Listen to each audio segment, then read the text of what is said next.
नरकुंडी गांव झारखंड के घने जंगलों के बीच बसा एक रहस्यमय और वीरान गांव था। यहाँ एक प्राचीन मंदिर था जो देवी चिन्नमस्ता को समर्पित था।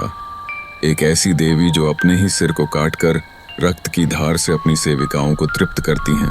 गांव वालों का मानना था कि यह मंदिर शापित है और वहां जाना मौत को बुलाने जैसा है। 100 साल पहले एक राजा ने मंदिर के रहस्यों को जानने की कोशिश की थी, पर अगली सुबह पूरा राजमहल राख हो गया था। तब से गांव वाले उस स्थान के पास तक नहीं जाते।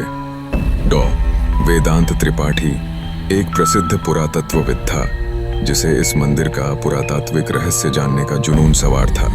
उसने पुरानी तांत्रिक पोथियों में मंदिर और देवी चिन्नमस्ता का उल्लेख पाया और गांव पहुंचा।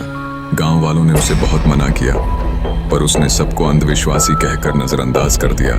वेदांत अपनी टीम के साथ मंदिर की खुदाई करने लगा और जल्द ही उसे एक लोहे की पेटी मिली जिस पर संस्कृत में चेतावनी लिखी थी, जो मेरी मर्यादा भंग करेगा उसका सिर स्वयं कटेगा। खुदाई के दौरान जैसे ही उस पेटी को खोला गया, रहस्यमयी घटनाएं शुरू हो गईं। टीम के एक सदस्य की रहस्यमय मौत हो गई, उसका सिर धड़ से अलग मिला। अगली रात एक और सदस्य गायब हो गया और मंदिर के पास खून से लिखे मंत्र पाए गए।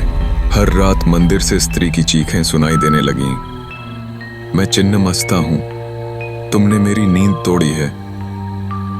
वेदांत अब डरने लगा था, क्योंकि उसकी हथेलियों पर देवी की आकृति उभरने लगी थी और उसके सपनों में देवी उसे घूरती दिखती। डर से घबराकर वेदांत गांव के एक वृद्ध तांत्रिक बाबा ब्रह्मनाथ के पास गया।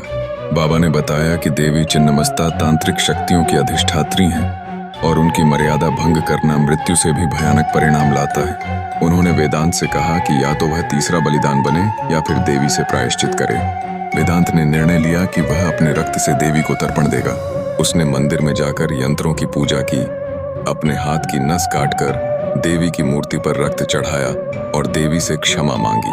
उस रात मंदिर से प्रकाश निकला, देवी की मूर्ति शांत हो गई और गांव के लोग जब अगली सुबह मंदिर पहुंचे तो वहां वेदांत नहीं था, केवल एक पोथी पड़ी थी, चिन्नमस्ता का शाप। लेखक का नाम था श्रद्धा त्रिपाठी, जो वेदांत की मृत पत्नी का नाम था।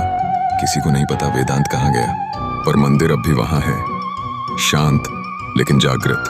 कहा जाता है जिसने भी फिर से देवी की मर्यादा तोड़ी, उसका सिर फिर कभी नहीं मिला।